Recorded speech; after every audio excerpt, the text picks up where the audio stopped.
Encourage those who are fighting, and they can't quit, so I didn't quit.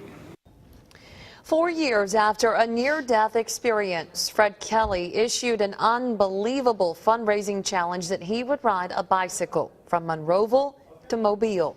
And Kelly admits he wasn't thinking about the distance or the fact that he hadn't been on a bike in 27 years. He recently sat down with our Eric Reynolds to talk about the event now called Pedaling for a Cure.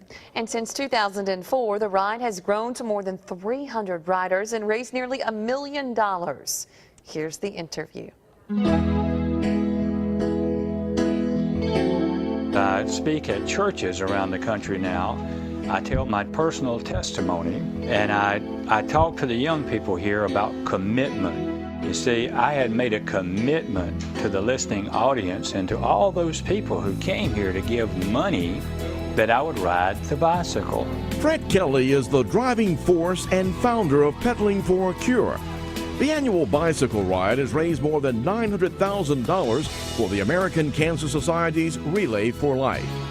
Kelly's commitment started innocently 9 years ago on his live radio program. Good morning. You are listening to the Phil and Fred Show, and we are broadcasting live from the historic square in downtown Monroe. They asked me what could I do to help them kick off the Relay for Life. This was live radio, and I had 60 seconds. And I'm going to tell you the truth. I had no idea what was going to come out of my mouth. And I just said, I tell you what we'll do. If we can raise $1,000 this morning, I'll ride a bicycle from right here on the Monroeville Courthouse Square to the Battleship, Alabama. When we first put the challenge out, the phone didn't ring. So I thought, well, maybe they didn't hear me. So Kelly tried again. He threw in the first $100 and said he would ride to Mobile in 1 week the next Friday. What I didn't know is a single line telephone that comes into this studio was jammed with calls. And what I didn't know is people were actually driving to our location, bringing cash and checks. And in 20 minutes, we had $5,000 piled up on this table right here. You see, I had no idea this many people in our area were affected by cancer.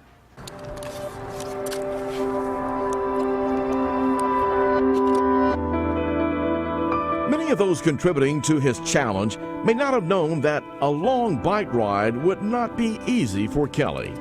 I had a heart attack in March of 2000. I lost 1/2 my heart function. I had open heart surgery, 4 bypasses. Since that time, 7 stents and a defibrillator pacemaker. I have approximately 17% of my heart beating right now. It's tough. The pacemaker is only designed to keep you alive. Kelly was doing his part to stay alive. Since the heart attack, he was eating better, walking and exercising. And Kelly has lost more than 100 pounds. Despite these healthy and successful changes, his pending bike ride was anything but a simple challenge. Now, I didn't know when I said I would do that, the Battleship was 92 miles away. The first thing I had to do was buy a bicycle. I never really have ridden that bicycle over about 5 miles before that night we left. We rode on Good Friday, that following Friday. We rode all night. 8 other people came along on that ride, including one breast cancer survivor who rode the entire distance. We need to encourage those who are fighting, and they can't quit, so I didn't quit. About mid-morning the next morning, as we rode up onto the Battleship, they announced we had raised $33,000. It was because of their faith and their commitment to that ride. People were giving the whole time we were riding. I had no idea the thing would raise that much money. I was just putting a simple challenge out there.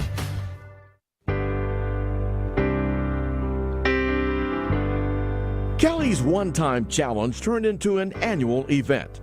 The ride became known as Pedaling for a Cure.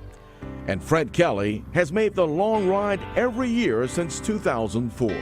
It's been very hard, but the fact that the encouragement everyone's given us, I wouldn't have quit for anything. And we're not just riding the bicycle, we're pedaling for a cure. That's why we're doing this. And when you put the faces with what we're trying to do, and over the years, I finally got it. it really means more to you. I see people taking chemotherapy and they get tired.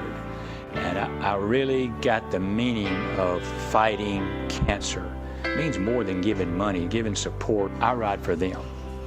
And that helps me a lot when I'm tired, but I've learned you can stop. Just don't quit.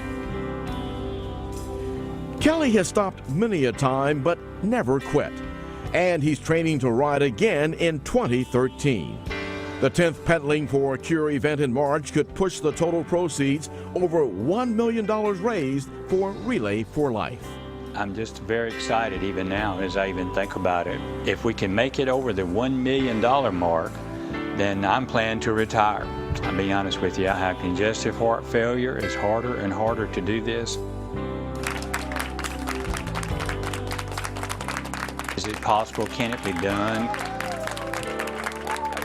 I'm just going to keep on praying it does. In Monroeville, Eric Reynolds, Fox 10 News.